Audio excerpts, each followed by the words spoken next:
राधे राधे मेरे प्यारे साथियों, आप सभी को पता है कि 1 नवंबर 2025 को देवउठनी एकादशी है, जब भगवान विष्णु 4 महीने की योग निद्रा से जागते हैं और इसी दिन तुलसी विवाह किया जाता है। तुलसी विवाह की सही विधि शायद कई लोगों को नहीं मालूम होगी। इस दिन से शुभ कार्य शुरू हो जाते हैं और आप देवउठनी एकादशी से कार्तिक पूर्णिमा तक किसी भी दिन तुलसी विवाह कर सकते हैं, पर सबसे उत्तम देवउठनी एकादशी ही मानी जाती है। सबसे पहले घर में एक पवित्र स्थान चुनें, उसे अच्छे से साफ करें, वहां चौकी रखें, तुलसी का पौधा लाकर स्थापित करें और रंगोली बनाएं। तुलसी के पास शालिग्राम भगवान रखें, अगर आपके पास हैं तो ठीक, वरना विष्णु जी की तस्वीर पीले कपड़े पर रख दें। अब सफेद तिल का आसन देकर कलश स्थापित करें, क्योंकि एकादशी में चावल वर्जित है। कलश में जल, सुपारी, सिक्का, हल्दी, तिल, फूल डालें। ऊपर आम के पत्ते सजाकर नारियल रखें। कलश के पास ही गणेश जी की छोटी मूर्ति या तस्वीर रखें और उनकी स्थापना करें। अब पूरे स्थान पर गंगा जल छिड़के हाथ जोड़कर भगवान से प्रार्थना करें, हे प्रभु, आज हम आपके और तुलसी माता के विवाह की रस्म कर रहे हैं। हमसे कोई भूल हो जाए तो क्षमा करना। अब शुद्धिकरण के लिए एक लोटे में जल लें और उससे तुलसी, शालिग्राम, गणेश जी, कलश सभी पर हल्का छिड़काव करें। देसी गाय के शुद्ध घी का एक दीपक जलाएं और चौकी के सामने रखें। अब पूजन शुरू करें। सबसे पहले गणेश जी की पूजा करें, उन्हें रौली और कुमकुम से तिलक लगाएं, जनेऊ चढ़ाएं, कलावा बांधें, फूल चढ़ाएं और मौसमी फल या मिठाई का भोग लगाएं।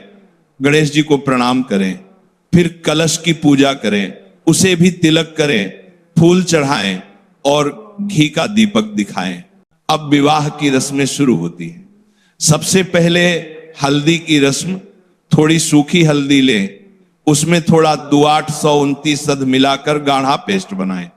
इस पेस्ट को पहले शालिग्राम भगवान पर 5 बार लगाएं, फिर तुलसी जी के पौधे पर 5 बार लगाएं। हल्दी सुख और वैभव का प्रतीक है। अब मेहंदी की रस्म। ताजी मेहंदी का कोन लें या घर में मेहंदी घोलें। इसे भी पहले शालिग्राम पर 5 बार और फिर तुलसी पर 5 बार लगाएं। मेहंदी प्रेम और सौंदर्य की प्रतीक है। अब श्रृंगार की बारी। शालिग्राम भगवान को चंदन का तिलक लगाएं, जनेऊ और कलावा चढ़ाएं। तुलसी माता को रौली कुमकुम से तिलक करें, लाल चुनरी ओढ़ाएं, छोटे छोटे आभूषण जैसे बिंदी, चूड़ी, नेकलेस आदि चढ़ाएं। सफेद तिल दोनों को चढ़ाएं, लेकिन चावल न डालें। अब वरमाला की रस्म। 2 सुंदर फूलों की मालाएं तैयार करें। एक माला तुलसी जी को छुआकर शालिग्राम भगवान को पहनाएं, दूसरी माला शालिग्राम को छुआकर तुलसी जी को पहनाएं। तुलसी माता को 16 श्रृंगार की सभी सामग्रियां चढ़ाएं, जैसे कुमकुम, मेहंदी, कंघी, आईना, चूड़ी, बिंदी, सिंदूर, महावर, नेल पॉलिश इत्यादि। अब गठजोड़े की रस्म। एक पीला कपड़ा लें, उसमें सुपारी, एक सिक्का और थोड़ा हल्दी रखें। इस कपड़े को शालिग्राम भगवान से बांधकर तुलसी जी की चुनरी से जोड़ दें। यह गठबंधन विवाह का प्रतीक है। अब फेरे की रस्म।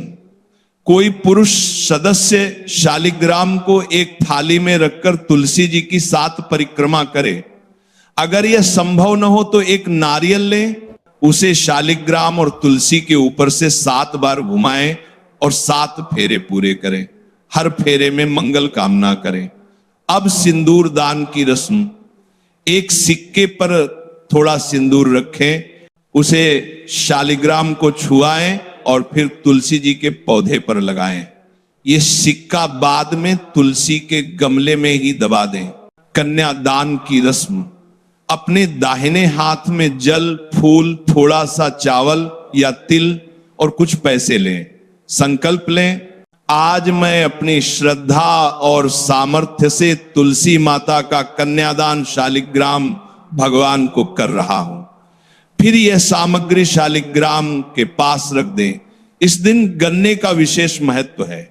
गन्ने के टुकड़े चढ़ाएं या गन्ने से छोटी झोपड़ी बनाकर चौकी पर सजाएं, यह भगवान को प्रिय है। अबदान की रस्म, जो भी आप दान देना चाहते हैं, जैसे साड़ी, ब्लाउज, बर्तन, कपड़े, मिठाई आदि, उन्हें चौकी पर रखें। बाद में इन्हें पंडित जी या किसी जरूरतमंद को दान करें। अब भोग लगाने की बारी। भगवान विष्णु को भोग में तुलसी के पत्ते जरूर डालें। फलाहार में सिंघाड़े, साबूदाना, फल, मिठाई आदि रखें। 1 लोटा शुद्ध जल पास में रखें। अब तुलसी विवाह की कथा सुने। कथा सुनते समय हाथ में सफेद तिल और फूल रखें। कथा पूरी होने पर इन्हें जल के लोटे में डाल दें। अब तुलसी जी की परिक्रमा करें। आप 5, 7, 11 या 108 परिक्रमा कर सकते हैं। हर परिक्रमा में ओम नमो भगवते वासुदेवाय या श्री तुलसी माता की जय बोले। अब धूप दीप दिखाएं, कपूर की आरती करें या घी का दिया जलाकर। गणेश जी शालिग्राम, तुलसी जी और कलश की आरती उतारें। आरती के बोल गाएं, जैसे जय जगदीश हरे या तुलसी आरती। आरती के बाद लोटे का जल पूरे पूजा स्थल पर छिड़कें। अब प्रसाद सभी को बांटें। चौकी को अगले दिन सुबह हटाएं। कलश का जल पूरे घर में छिड़कें या किसी पेड़ की जड़ में डालें। चढ़ाई गई सभी सामग्री दान कर दें। अगर शालिग्राम आपके अपने हैं तो वे घर में ही रहें। अगर किसी और के हैं तो तुलसी पौधा भी उसी को दे दें। तुलसी विवाह करने से घर में सकारात्मक ऊर्जा का संचार होता है। तुलसी माता घर की रक्षा करती हैं, वातावरण शुद्ध रखती हैं और भगवान विष्णु की कृपा बनी रहती है। यह विवाह करना बहुत सरल है। आप घर पर ही कर सकते हैं। अगर चाहें तो पंडित जी को बुला सकते हैं। बच्चे, बूढ़े, महिलाएं, पुरुष सभी इसमें भाग ले सकते हैं। कुछ विशेष बातें ध्यान रखें। पूजा के दौरान मन शांत रखें, कोई झगड़ा न करें। पूरे घर में सात्विक वातावरण बनाए रखें। एकादशी का व्रत रखें, फलाहार करें। शाम को तुलसी के सामने दीपक जलाएं। कथा सुनते समय पूरा ध्यान लगाएं। दान जरूर करें, इससे पुण्य कई गुना बढ़ता है। अंत में एक छोटी प्रार्थना। हे तुलसी माता, हे शालिग्राम प्रभु, आप हमारे घर में सदा विराजमान रहें। हमारे परिवार को सुख, शांति, समृद्धि और आरोग्य प्रदान करें। हमारे सभी पाप और कष्ट दूर करें। जय श्री विष्णु, जय तुलसी माता। तो मेरे प्यारे साथियों, इस देव उठनी एकादशी पर तुलसी विवाह जरूर करें। अगर आप कर रहे हैं तो कमेंट में बताएं कि आप कहां से हैं और कितनी परिक्रमा कर रहे हैं। कोई सवाल हो तो पूछें। यह पुण्य कार्य आपके जीवन में नई खुशियां लाएगा। राधे राधे मेरे प्रिय साथियों। भगवान आप सभी को सुखी रखें और आपकी हर मनोकामना पूरी करें। जय तुलसी माता, जय श्री